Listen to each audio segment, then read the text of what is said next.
Hey everyone, welcome back to Deep Professional, where we help you develop, engage, explore, and progress in your professional journey. Now, today we have something special for you. We have a behind-the-scenes look at our podcast setup for the international classroom. And I am really excited to show you the gear that makes our show possible and give you some insights into how we create what you have said looks like high-quality content. And thank you for that.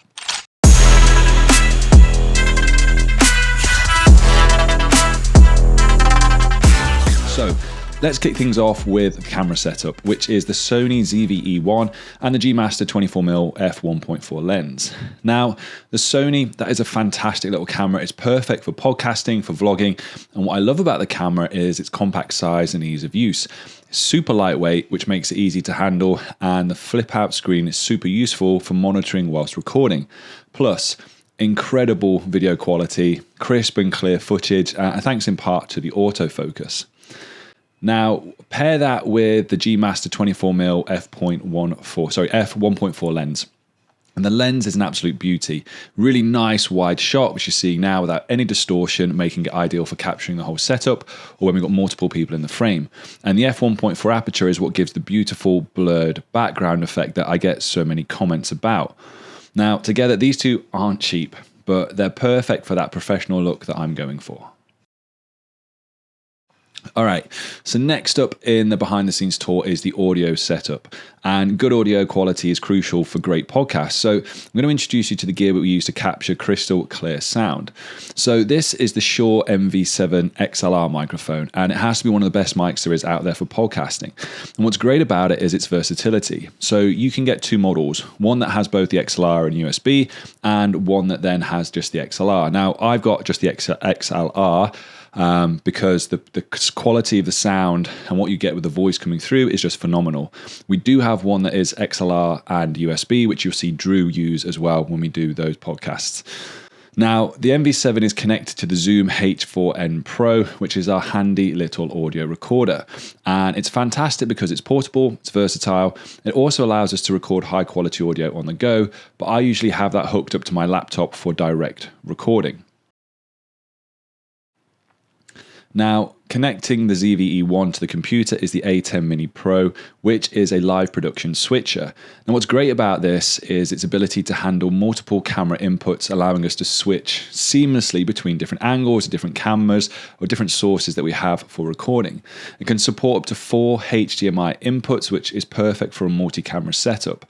Now, there are a lot of standout features for live streaming and recording this, but I've generally mostly used it when I'm either interviewing at conferences or for making my camera into essence my webcam.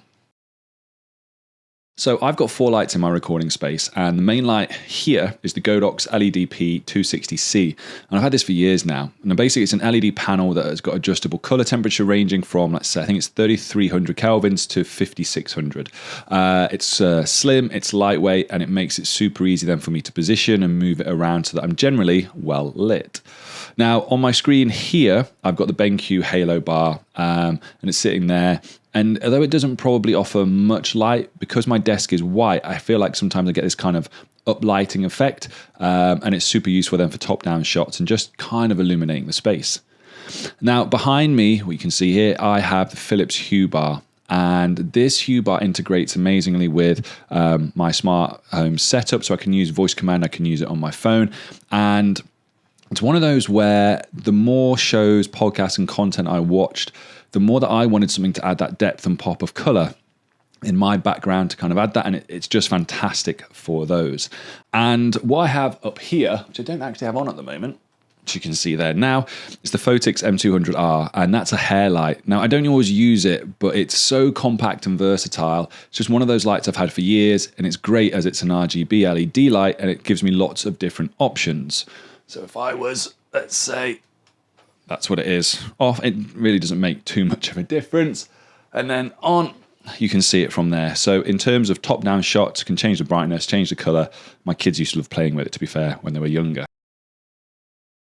So what you will notice on either end of my desk are 2 clamp mounted or desk mounted stands, and I only invested in those at Christmas this year, so when I get back January this year, and they have been amazing at saving space and being able to have a constant setup. So over to my left holding the light, there is a newer desk mounted stand, which is phenomenal. It goes up super high, and then to my right I have a small rig desk mounted clamp stand that's there, and again that came with an arm part that sticks out.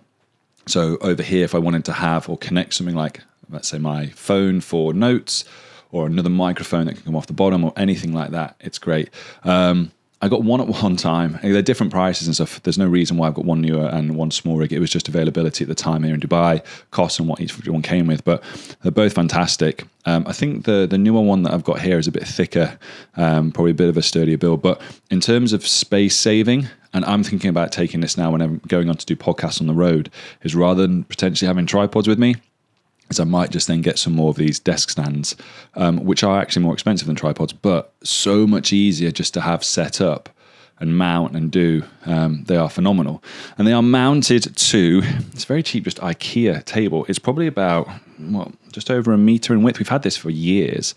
And we've got some raisable legs. So we've got these legs on it that can raise up and down. So raise it up and down, raise it slightly higher. And I have this IKEA bar stool seat. It basically means that I can either stand at the desk or I can still sit at the desk. And the beauty then of having the clamp mounted stands here is I can actually move my camera up and down. So if I am doing something and I want to stand, I can raise it up. I've got this obviously movable arm. So again, if I was doing something and I wanted to be standing up, I can raise that, move this across, and again, all would be well in the world. And that's a wrap on the behind the scenes tour. And I hope you've enjoyed getting an inside look at the gear and the setup that I use to create the International Classroom podcast. Now, if you found this video helpful or interesting, please give it a thumbs up. Don't forget to subscribe to Deep Professional for more content on developing your skills, engaging with new ideas, exploring innovative tools, and progressing in your professional journey. Hit the bell icon so you never miss an update. And if you have any questions about the setup or suggestions for future videos, drop a comment below. I would love to hear from you. Again, guys, thanks for watching, and I'll see you in the next video.